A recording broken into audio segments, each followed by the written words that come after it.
It's nice to just raise that awareness around the idea that you can have biodiversity in your local environment even where you might not expect it. So we're removing the dangerous level crossing at Hallam South Road, where there's 20,000 vehicles passing through every single day. We're building a rail over road bridge for the trains to go over and a new station as well. I work as part of the environmental team.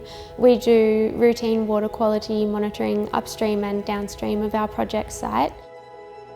So it's a really urban environment that we're in. There's obviously the rail corridor and the trains with a lot of heavy vehicle movement and a lot of industrial buildings surrounding the area as well.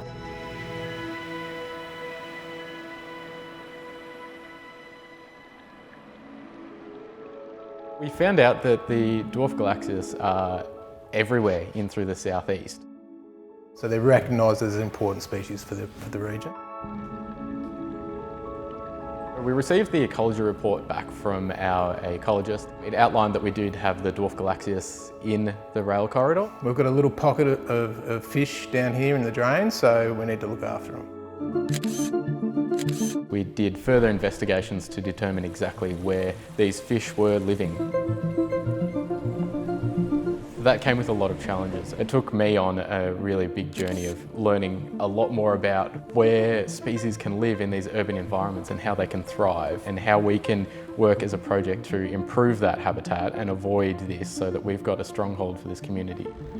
We had multiple different ecologists working on it, and then we had a range of people interpreting that information and making sure that we were going down the right pathways. The biggest hurdle can be the approvals initially, and then ongoing communication with the various contracting teams or subcontractors that come through to do various parts of the build. It sounds straightforward to fence some areas off and protect the habitat during construction, but there's a lot of stuff that happens in the background. As you go up that western end of the corridor, it's very tight. It's only a 3 to 4 metre wide corridor.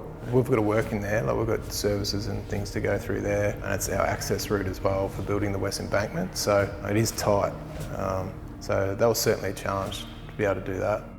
We managed to avoid this habitat, which allowed us to construct the station as we see it coming up today. So there was a lot of effort and a lot of work that went into the protection of a very small species. We've got a unique opportunity here to demonstrate that we can develop this rail corridor and have no impact on the neighbouring environment. It's not just a tick-off process, it's a process of understanding what's there, protecting what needs to be protected, and building something that we can be proud of in the future.